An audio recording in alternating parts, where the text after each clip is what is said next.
안녕하십니까. 서울외계인입니다. 오늘은 위대한 책 잘못된 논증 해설 5번째 시간입니다. 이제 이번 장부터 국가 리바이어던 공산당 선언 세 책의 논증을 각각 분석하기 시작합니다. 이제 제2장 국가 한번 시작을 해보겠습니다. 길버트 라일이라는 그 영국의 철학자이자 옥스퍼드 대학 교수였고 또 일상 언어학파의 중심적 학자가 있는데요. 칼 포퍼의 유명한 책이죠. 열린 사회와 그 적들.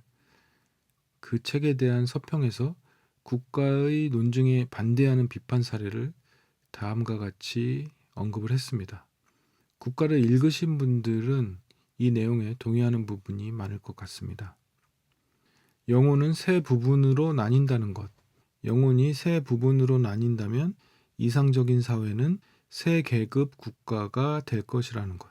존재하는 것은 무엇이든 오직 하나의 기능만을 수행하기 위해 존재한다는 것. 이성은 그러한 기능 중 하나라는 것. 계급 중 오직 한 계급만 이성에 대해 배워야 한다는 것. 계급의 구성원은 보통 혈통에 의해 결정되어야 한다는 것. 경험적 학문은 결코 진짜 학문이 될 수 없다는 것. 형상이 있다는 것. 형상은 흔히 이데아라고 하는 것이죠. 형상에 대한 지식만이 진짜 학문이라는 것.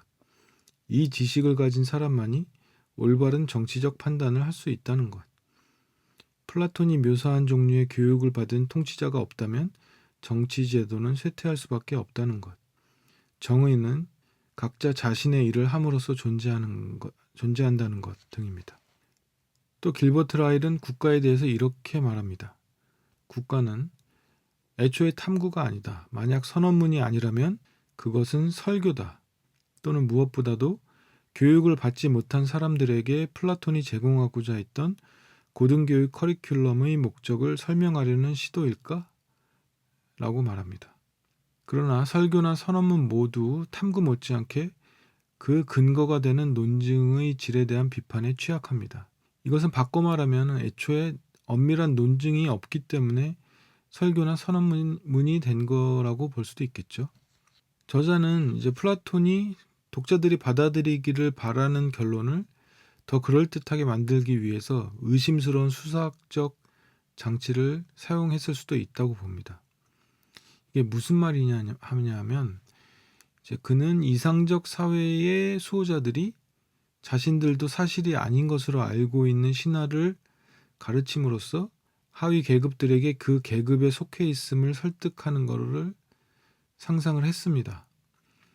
이게 무슨 말이냐면 본문을 한번 직접 읽어보겠습니다.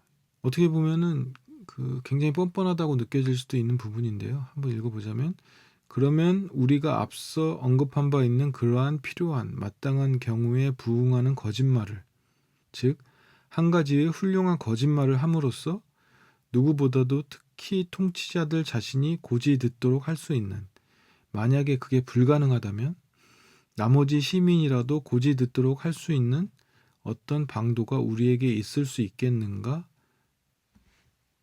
라고 얘기를 합니다. 거짓말이라는 단어를 직접적으로 사용을 하죠.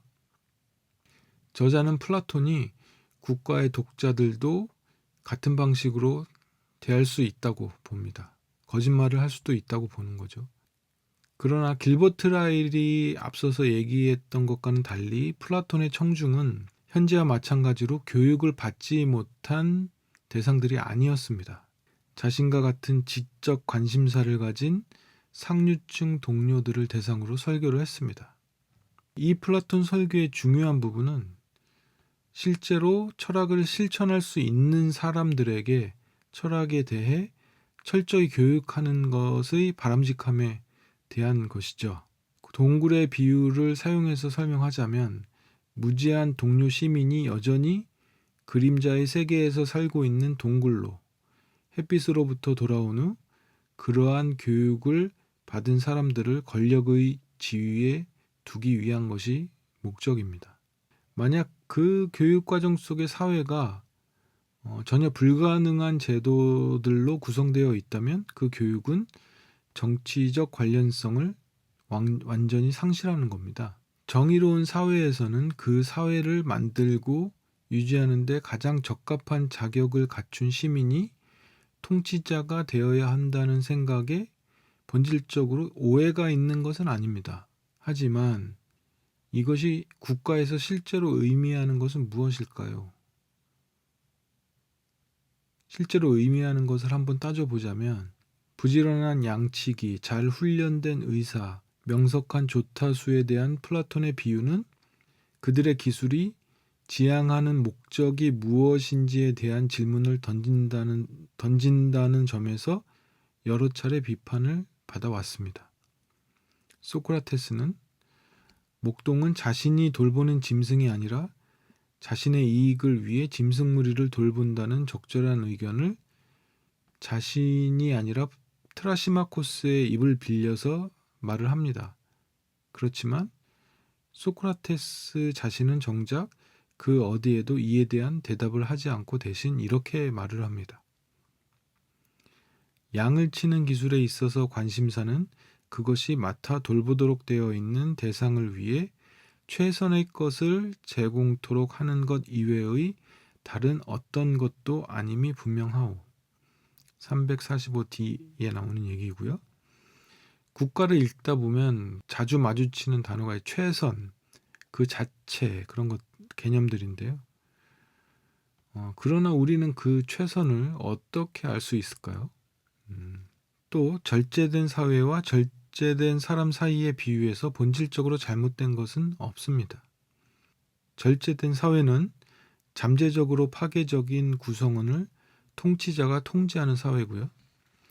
절제된 사람은 반사회적 행동을 일으킬 수 있는 열정과 욕구를 이성이 통제하는 사람입니다.